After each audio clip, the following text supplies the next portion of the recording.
Jesus didn't have a problem with people that's in the streets. He had a problem with religious people. How can I help anybody when I was not even able to help my own son? I would never do that. And I became that in a matter of minutes when they took my pain pills away. And I said, I'm not where I want to be, but thank God I'm not what I used to be. This is Faith in Your Recovery. I am Randy Davis. Welcome to the battle. Thank you for joining us here on Season 2 of Faith in Your Recovery. We're here to help you see it not just through the day, but through life. We want to touch, change lives, and we'll save them any way we can. Together, we believe we can make a difference. When you're sick and tired of being sick and tired, we're here for you and with you. Yeah, we get the struggle, the challenge, the stigma, the sense of loss. Whether we're your first choice or your last chance, we believe that together there's a way above and beyond this thing called addiction. I'm your host, Randy Davis, a pastor as well as founder and executive director of A Better Life, Brianna's Hope. We're a participant-driven, faith-based, compassion-filled support and recovery movement for those battling the battle with substance use disorder/addiction. Our guest today comes all the way from the beautiful town of Bern, Indiana, over there in Adams County. Welcome, Courtney Thompson. Nice to be here. Well, we're excited to have you. Looking forward to hearing your story, see what it is that you've got to share with us. We want to get your experiences in life, what the battle was like for you, and how the victory's looking right now.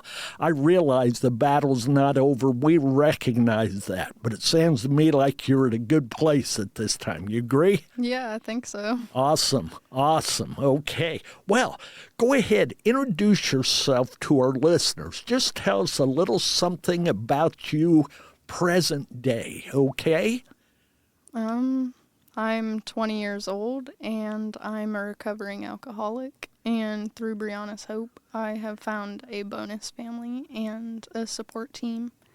And I wouldn't be where I am today without them. So. Awesome. Tell the folks what you mean by a bonus family. I know. But tell the folks who may question that. Well, for a lot of people I know, and for me personally, a lot of us don't have a family anymore that accepts us, and we call our Brianna's Hope family our bonus family because they support us and they love us and they do anything they can to help us and be there for us no matter what. And they've become a big part of my life, and they're pretty much the only family I have, and I appreciate all of them. It sounds to me like they fill a pretty big void, yes? Yeah. That's powerful. That means a lot. Who among us isn't searching for some kind of connection, acceptance?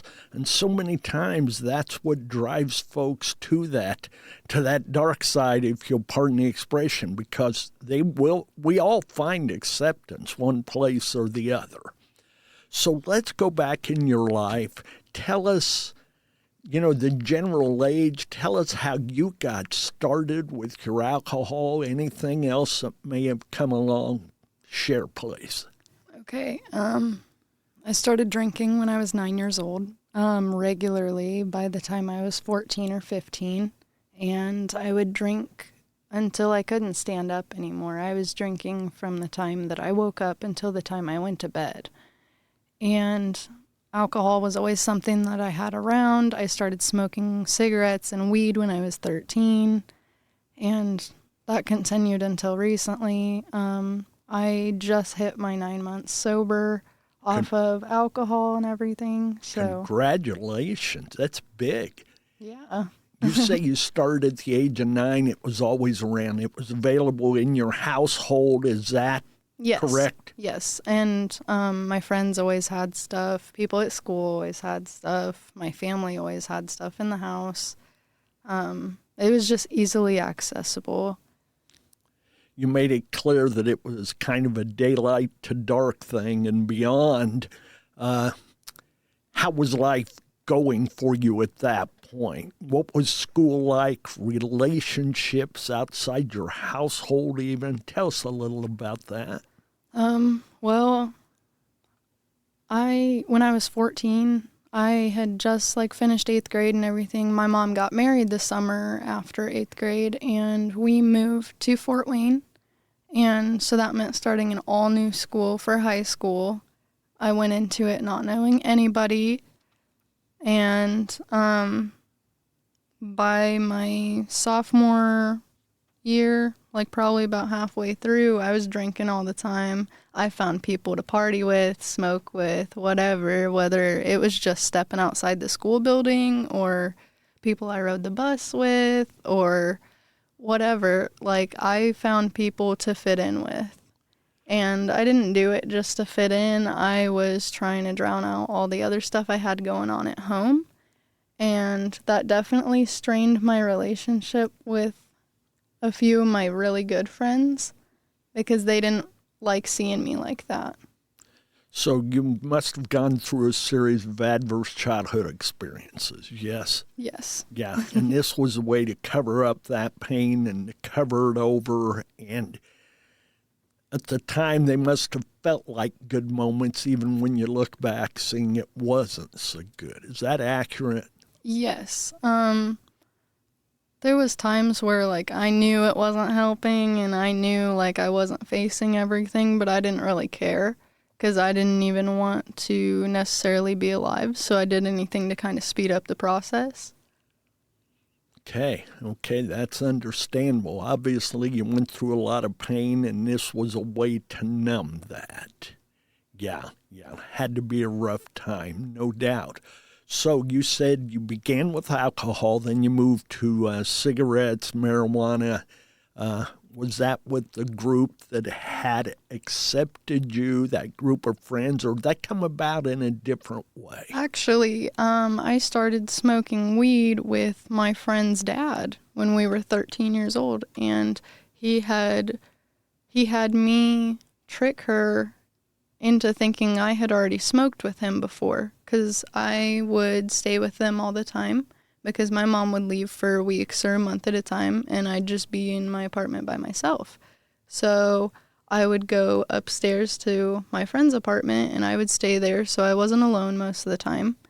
And he had his daughter come over the next day, and he's like, oh, just go along with it. And he packs a pipe or whatever, a bowl of weed, and rolls a joint. And he said, he looked at his daughter and he said, oh, well, she already smoked with me yesterday or last night. And he's like, so do you want to hit this? So she smoked first, and then I thought, since I had already supposedly done it, that I had to do it. And that's how I got started smoking weed. And before that, we had already been stealing cigarettes from her mom and stuff like that, because her mom worked at a gas station, so she always brought home boxes of cigarettes and everything. So because of the access, it made it easy for you and her to get what you wanted. Yes. Yeah. Where did it go from there? So you started with your friend and her dad. Where did your battle with weed, marijuana, where'd that take you? Honestly, it got me in a lot more trouble than I'd like to admit. Never legally, because I guess I was just careful about not getting caught, but I would find people that I knew smoked, whether they were older than me or not. I would find friends of friends, and I'd smoke with them, or I would ask kids at school, hey, I know you smoke, where do you get your weed, and I'd buy some off of them, or they'd hook me up with a dealer, and I'd hook up with the dealer, and I mean, I actually was selling for a little bit, not in large quantities, and I was lucky to never get caught. I would never do it again, but I would do that just to make money to buy food. So I'd sell dime bags out of my house. I'd just run them outside of my mom's house and slip them Like, they'd slip me the money, and I'd just run back inside my house and continue smoking on the supply I was selling. Yes. Okay, and that's, I'm going to say, for lack of better words, that's the way you were making it through life at the moment. Yes? Yeah. 100%, yeah. Yeah.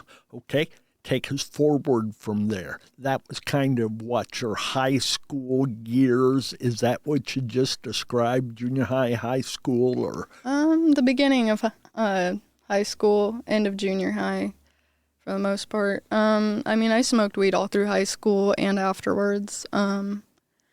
But I really, really started drinking when my stepdad, he was very violent drunk. He always had alcohol in the house. He was always on something. He was always starting fights with my mom or with me, and he'd put hands on her and stuff. So he'd slip me liquor bottles. Like, he flipped their truck 3 times. And I remember waking up that morning because we had like a 2-hour delay or a cancellation or something. So I like woke up to the text message alert, and I remember hearing them pull out of the parking lot to go to work that day. And I remember thinking, oh, they're gonna wreck. And then about an hour later, I get a phone call, and he's crying, and he's like, "We flipped the truck. Your mom's hurt. All this and that." And he picks me up like 5 hours later. He's already shit-faced drunk, like absolutely wasted, and takes me to the hospital with his mom and him to go see my mom because she had shattered her femur because they didn't have their seatbelts on, and that was kind of a control thing on his part, so I wasn't surprised necessarily. And he pulls out a bunch of shot bottles out of his coat pockets, and he's like, "Here, go in the bathroom, drink these," because he knew I didn't like hospitals. He's like, it'll like mellow you out. And I was like, okay, so I went in the bathroom of the hospital, and I downed like 4 shots, and like it was nothing. And it was always liquor. It was never beer for me. It was always like hard liquor, whether it was whiskey, vodka, tequila, whatever. It was always harder stuff because it worked faster, it worked better. Your access was overwhelming, it sounds like. Oh, yeah. At that time in your life, did you have anyone, as you look back, you would say was supporting you in a positive way? Any kind of, as you referred earlier, bonus family, a grandparent, a neighbor, an aunt, uncle, brother, sister. Did you have anybody on your side that was working to get you into a positive place in your life? Michael Bear and a select few high school teachers, and I had a neighbor who would always give me food and everything because after I was 16 and my stepdad beat almost the life out of my mom. And did you see that happen? Yes. Okay. And I'm the one that called the police. And after that, there was a protective order put in place, like when they caught him and everything. And my mom was mad at me for calling the police. And I was like, well, I'm going to leave. Because I was going to leave with my boyfriend at the time. And I was like, I'm not going to be here to watch you die. Like, I'm not. And I was like, if you don't want to leave, that is on you. That is your choice. You're an adult. But that is not love. And nobody that loves you is going to do that to you. I was like, so I'm either going to leave and you're going to go somewhere before I leave, and I'm going to make sure you're safe. Or you're going to stay here, and when I get back, you're going to be dead. Well, that is not my fault. I am not the person that's supposed to save you. And I remember I called the police. Let me interrupt you just a minute. I want to go back to that moment where you called the police. You're 16 at this time. Yeah. Where'd that kind of wisdom come from? To be able to deal with it on those terms. I'd been seeing it and dealing with it for most of my life. Okay. Not just from him, but from previous men that she had been married to or in relationships with, whether the violence was directed at me or at her. And it just became normal, honestly. Like, it was just a regular thing, like same stuff, different day. Yep. Yeah. Okay. Now let's go back. You said you called the police. And my mom was screaming at me. So I went over to my neighbor's house, and I didn't cry at all until I got in her door. I like pounded on her door, and I walked in, and she's like, "What's going on?" Because she heard like yelling and stuff breaking, and she didn't know what was going on. She's older. She was in like her 60s, and she's like, "Honey, are you okay?" And I was like, "I just called the cops." I was like, "Can I sit here for a little bit until they get here?" And she's like, "Yeah, of course." And then she hugged me, and I just started bawling because I guess that's when I was able to actually like let it out. You had to be in protection and defensive mode up to that moment, and you had that permission. Yeah. Yeah. Okay, let's go forward from there. What were the results of that? My mom moved out for 7 months. There was a protective order put in place, which she did not follow. And she moved out of our house and left me there to finish my junior year by myself and start my senior year by myself. I paid for my whole senior year of high school on my own. And I got a job at a Subway that was connected to a gas station by my house. And I would walk there along the highway every day, 15, 20-minute walk. And I would show up drunk. I would put liquor in my coffee and take it to work with me. I would smoke before I'd go to work. And I'd take a couple anxiety pills, not prescribed to me. And I would just show up at work, and I would pay her bills, and I'd pay for my school, and I would try to pay for my food if I could, but that was a long walk to get to a store, so. Wow, that's a bunch right there. So did you say that was your junior and senior year? Yes. I'm not sure how to ask this. The school had to notice. Obviously, you've already mentioned some teachers you were able to get close with. Did they come to you, or did you go to them? A little bit of both, because some of them noticed that something was wrong, and there was a kid that told on me, which I was very upset at the time, but I would self-harm. And I guess they saw the cuts on my arm, and the guidance counselor pulled me out of class, and she's like, "What is going on?" So I told her a little bit, and DCS got involved. I think I had like 7 cases my junior year, and they never did anything because I was going to age out of the system, and they couldn't really do anything anyways. So, and they gave my mom a heads up before they did a house visit.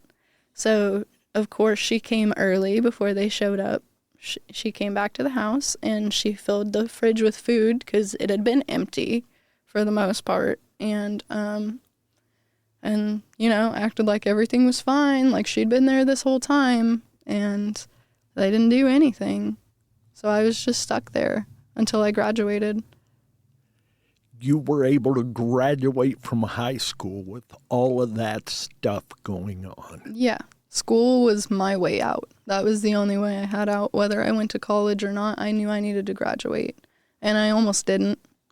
But I really, really pushed myself, and I had people that pushed me to do it. So.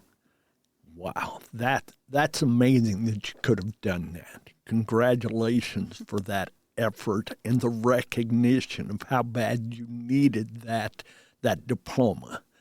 That's big. Okay. Take us forward from your high school days, which was only a couple of years ago, so there's not a lot of space there, but take us forward, please.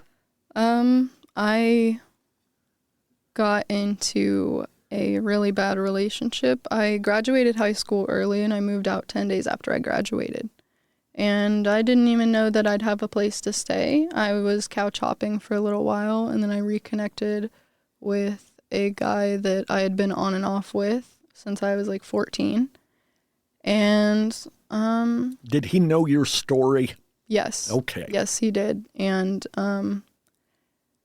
he ended up being very abusive and not very supportive of me in my recovery journey. And my bonus family actually kind of had to save me a little bit because he put hands on me, and I went to the church because I didn't know where else to go. I just walked out one day, and I had bruises from my shoulders down to my knees.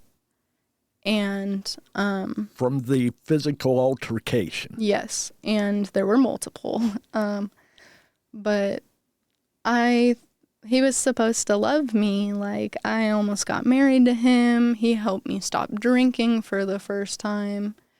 And I thought, like, everything was going to be good and I was going to be happy and everything, but his issues kind of overrided everything. So you kind of, and correct me if I'm wrong, you kind of got into the situation that your mom had been living before you. Yes, and he was not the first one like that. Okay. And he wasn't the last. Well, you made a comment a minute ago, he wasn't in support of your recovery journey. How did that journey start? Well, I had left him and got back with him, but the first time I left him, Michael Bear invited me to a meeting, and I didn't really think that I went, okay, but going to a meeting the first time, I was like, I don't need this. Like, there's nothing wrong with me. You're not the first. And after a lot of self-reflection and thinking on it, I realized that I am an alcoholic and that I do need help and that I don't want to be the person I was when I was drinking really heavy every day. And so how many meetings did you go to before you got that personal revelation that I do have some things I need to deal with? honestly, it probably took me a couple months to like fully accept that. Like, I kept going, and like, yeah, there was some times where I'd skip meetings, and I relapsed once, but I got right back up. I showed up to a meeting. I said, hey guys, like, I messed up. And How'd they deal with that? They took me back in with open arms. They're like, that's okay. Like, as long as you get back up, you're sitting here, you're owning up to your mistake, and you're trying again. And that's what matters. Yeah, I think the scriptures, I think of the story of Peter and how many times he stumbled, fell, relapsed in behaviors, but he got up one more time than he was down. You know what, folks, if you were here with me and you could see Kourtney, you'd see there's nothing physical as far as large size goes. Okay, she's a tiny gal. And I say all of that to say this. Strength is on the inside, not in your biceps or other parts of your body. Yeah, and she's flexing them now, I think. I don't know. But regardless, she found strength. She found support. She found help. Take us forward in your recovery journey, please. So you've been there a few meetings and you get that revelation, yeah, I do have some stuff I need to get rid of. And you've got folks, obviously, it sounds like you knew you could count on. Yeah. After I relapsed and everything, I started going back to meetings again, and I ended up getting back in a relationship with that guy, and he set me back a little bit, not in my recovery journey, but in my healing, like myself, like with my trauma and everything else, because he was just causing more damage. And I left him again for the last time. And And now I am 9 months sober, almost 10, and I'm happier, I'm healthier, I feel better about myself. And I know that there's people who are so proud of me because on countless occasions I've had people be like, you are so different from when you first started coming to meetings. Because I wouldn't talk, I'd just sit there, head down, and I wouldn't really interact with anybody. I don't really like being touched. And now I'll go up and be like, oh, do you need a hug? If I'm having a good day, Sure. if I'm okay with it, I have my boundaries and everything. You bet. But they've been such a good thing for me, honestly, because I probably wouldn't be here without them. I probably would have drank myself to death. And I'm glad I didn't. Yes, so are we, and so is everybody listening, okay? Courtney, what kind of advice would you give to someone who's in an abusive relationship where drugs and or alcohol is involved? What would you say to them? Those people don't love you if they can hurt you like that, or if they're pushing drugs and alcohol on you and being like, oh, do this, it'll be fun, you're more of a fun person if you do this, or don't ever conform to what somebody else's expectations are of you. I love that line. Don't ever conform to what someone else's expectations of you are. Yes, because if they want to change who you are as a person or make you a worse person or push you deeper into your addictions or your alcoholism or whatever, or just push you around in general, they do not love you. They do not care about you and support you like you need to be supported and cared about. They want to dominate and take control of.